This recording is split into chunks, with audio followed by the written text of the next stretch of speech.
ಹೊಸಕೋಟೆಯ ನೆಕ್ಕುಂದಿ ದೊಮ್ಮಸಂದ್ರ ಗ್ರಾಮದ ಸರ್ಕಾರಿ ಶಾಲೆಯಲ್ಲಿ ಶೌಚಾಲಯ ಇಲ್ಲದೆ ಶಾಲಾ ಮಕ್ಕಳು ಪರದಾಡುವಂತಹ ಪರಿಸ್ಥಿತಿ ನಿರ್ಮಾಣವಾಗಿದೆ.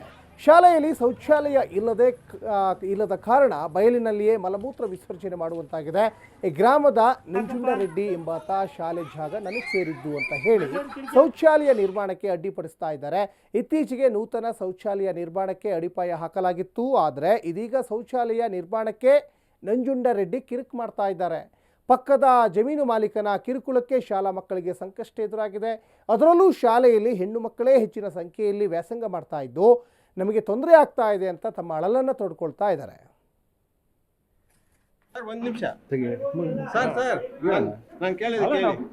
ನಾನೇನ್ ಕೇಳ್ತಾ ಇದ್ದೀನಿ ಅದೇ ಹೇಳಿದ್ನಲ್ಲಣ್ಣ, ಸರ್ಕಾರಿ ಶೌಚಾಲಯನ ಏನೋ ಪಂಚಾಯತ್ ಕಟ್ಕೊಡ್ಬೇಕಾದ್ರೆ ನೀವು ಬಂದು ನಿಲ್ಸಿದೀರಂತ. ನಮ್ಮ ಜಮೀನಲ್ಲಿ ಯಾಕೆ ಕಟ್ಬೇಕು? ನಾವು ಅದಕ್ಕೆ ಪಂಚಾಯತಿಗೆ ಆಲ್ರೆಡಿ ಲೆಟರ್ ಕೊಟ್ಟಿದ್ದೀವಿ. ಸರಿ, ಹೊಡಿಬೇಕಾದ್ರೆ ನಿಲ್ಸ್ಬೇಕಾಗಿತ್ತಲ್ಲ ನೀವು. ಯಾವಾಗ ಇದು ಹಳೆದು ಹೊಡಿಬೇಕಾದ್ರೆ ನಮ್ಗೆ ಗೊತ್ತಿಲ್ಲ ಸ್ವಾಮಿ, ನಾವು ಇರ್ಲಿಲ್ಲ ಊರಲ್ಲಿ. ಮೊದ್ಲು ಕಟ್ಟಿದ್ರಲ್ಲ ಅವಾಗ. ಎಷ್ಟೊತ್ತು ಹೇಳಿದೀವಿ. ಒಂದ್ ನಿಮಿಷ ಸರ್ ನಾನು ಕೇಳಿದೆ ಅಷ್ಟು ಮಾಡಿ. ಒಂದ್ ನಿಮಿಷ ಸರ್ ಜೈಸೆ ಪರ್ಮಿಟ್ ಈ ಶಾಲೆ ಜಾಗ ಶಾಲೆ ಜಾಗ ನಮ್ದಲ್ಲ ಕಟ್ಟಿದ್ರಲ್ವಾ? ಹಳೇದಲ್ಲ, ನಾವು ಕಟ್ಟಿದ್ದು. ಅವರು ಜಾಗ ಸ್ವಂತ ಜಾಗ ನಮ್ದು.